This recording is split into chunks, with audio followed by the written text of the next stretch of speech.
The lonely mountain loomed in Thorin Oakenshield's dreams, its jagged peak piercing the heavens like a blade. Erebor, the greatest kingdom of the dwarfs, was more than stone and gold. It was the heart of his people, the legacy of his fathers, and the fire in his blood. Yet, it lay under the shadow of Smaug, the fire drake who had driven the dwarfs into exile, leaving Thorin a king without a crown. For 170 years, the memory of that loss gnawed at him, a wound that time could not heal. Was Thorin's quest to reclaim Erebor doomed from the start? The question hung over him like a storm cloud as he stood in the Blue Mountains, far from the glory of his ancestors. The odds were grim: a dragon of unmatched power, a mountain fortress sealed by ancient gates, and a company of 13 dwarfs, 1 hobbit, and an enigmatic wizard. Yet, Thorin's heart burned with a resolve that defied reason. This is the tale of that quest, a story of courage, hubris, and the inexorable pull of fate. In the halls of Erd Luin, Thorin ruled a diminished people. The dwarfs of the Blue Mountains were hardy, but their forges produced tools, not treasures.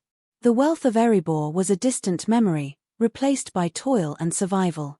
Thorin, now 195 years old, bore the weight of his lineage. He was the heir of Thror, the last king under the mountain, and the grandson of Thrain, who had vanished seeking Erebor's secrets. The Arkenstone, the heart of the mountain, haunted Thorin's thoughts, a gem said to bind the dwarf's loyalty and prove his rightful claim. It was in Erd Luin that Gandalf the Grey found him. The wizard, cloaked in mystery, spoke of signs and stirrings in the east. Smaug has not been seen in 60 years, Gandalf said, his eyes glinting. The dragon grows idle, and the mountain lies unguarded. The time is now, Thorin, to reclaim what is yours. Thorin's heart stirred, but doubt lingered. A dragon is no mere foe, Gandalf. And I have no army, only kin and loyal followers. Then you shall have a company, Gandalf replied. Not of soldiers, but of those with heart and cunning. And I know of a burglar who may tip the scales. Thus began the gathering of the company: Dwalin, fierce and loyal; Balin, wise and cautious; Kili and Fili, Thorin's young nephews, eager for glory; Dori, Nori, and Ori, bound by brotherhood; Oin and Gloin, skilled in healing and fire; Bifur, Bofa, and Bomba, stout-hearted craftsmen; and Bilbo Baggins, the Hobbit of Bag End, bewildered by his own recruitment. 13 dwarfs, 1 hobbit, and a wizard against a dragon and a mountain of peril. Was the quest doomed? Thorin's pride clashed with the reality of their small number. Yet, the map of Erebor, passed down from Thror, and the key to the secret door, ignited a spark of hope. The prophecy of the ravens, ancient allies of the dwarfs, whispered that the king's return would herald victory. Thorin chose to believe, for to doubt was to surrender. The journey began under a waxing moon, the company departing Erd Luin with songs of old. Thorin led with a grim determination, his axe at his side and the weight of his father's ring on his finger. The road was long, winding through forests and over hills, each step a test of their resolve. Trouble found them swiftly. In the Trollshaws, 3 stone trolls nearly made a meal of the company.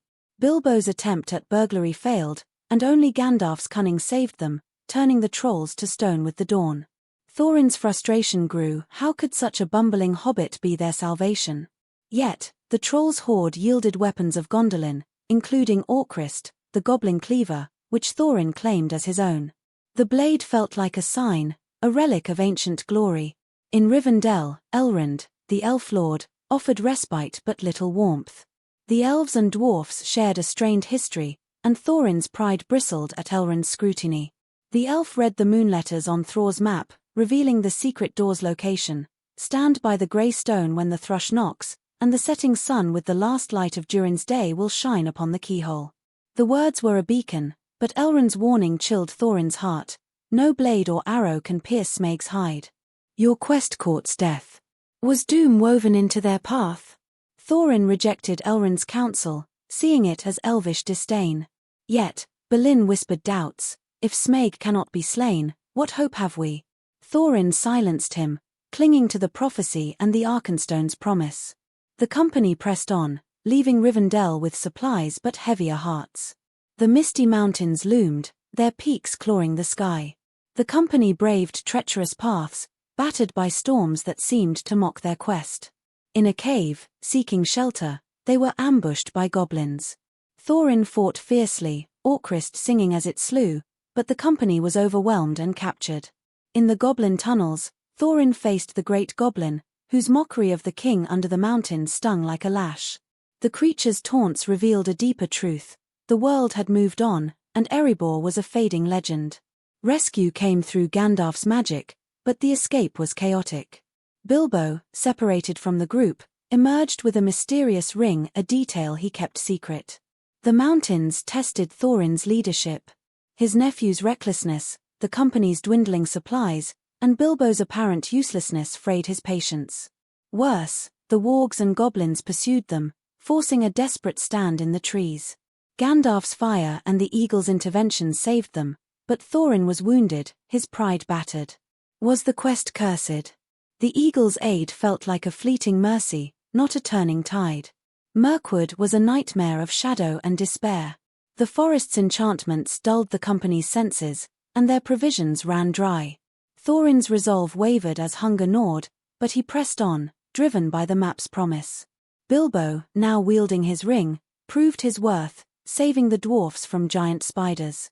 Yet, Thorin's gratitude was tempered by suspicion. What power did the hobbit hide?